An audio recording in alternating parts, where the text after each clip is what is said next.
Okay, I'm Susan Oxley, Apostle for the mission fields in Canada and Australia. The story with Brisbane begins, I think it was about 9 years ago, with a woman by the name of Lorraine Kurzweil. She had a son who was problematic, a little bit rebellious, and who left home and she couldn't find him. Eventually came in contact with someone who directed her to this little trailer park that is down in the slum area of Brisbane, and it turns out that her son had been involved with that community. She found out that he died, but she wanted to connect with a community that had known him, and she befriended them and they befriended her, and she became one with the community. She set up Project Hope. She got permission to use one of the small trailers and set up kind of a drop-in center. Troy was a young man who had lost his son, and the grief that he and his wife and the younger son experienced was devastating.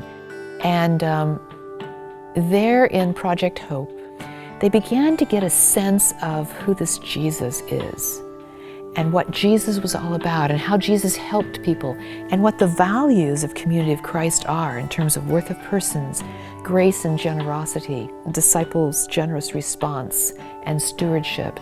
That began to penetrate Troy. He began to come out of his shell. He took some of those lessons very seriously.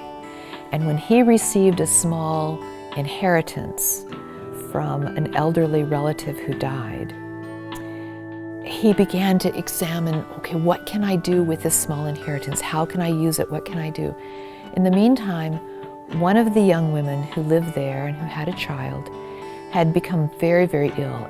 And because she couldn't work anymore, because she had no resources, suddenly she announced she would have to leave Alpha Trailer Court and go on the streets of Brisbane because she couldn't pay her rent.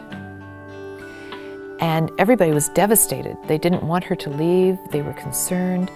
They had a going away dinner for her, and everybody wept, and she was in tears, and it was just a very, very difficult circumstance.